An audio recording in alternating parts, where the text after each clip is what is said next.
ఇగో ఇట్లా పెద్ద పెద్ద మండలు అయితే తెంపుకోవాలి.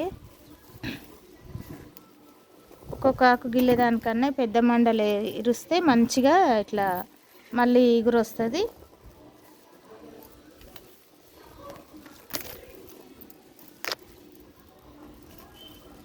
నేనైతే ఇగో ఇట్లా ఇరుస్తున్నా.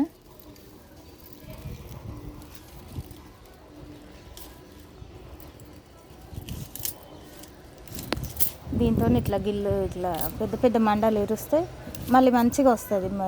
గోరంటాకు ఇగురు అనేది చాలా బాగా వస్తుంది.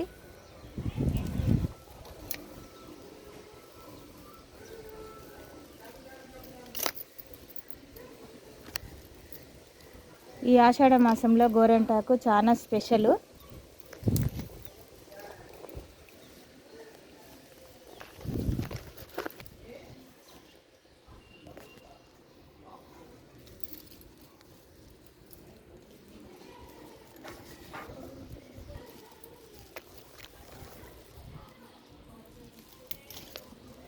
ఇలా ఇరుచుకుంటే చాలా మంచిగా లేత లేత కొమ్మలు ఉన్నాయి.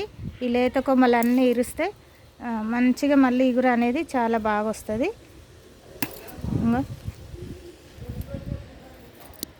నేనైతే ఇగో చెట్టుకైతే మంచిగా ఇరుస్తున్నాను, కొమ్మలు అయితే ఇరుస్తున్నాను.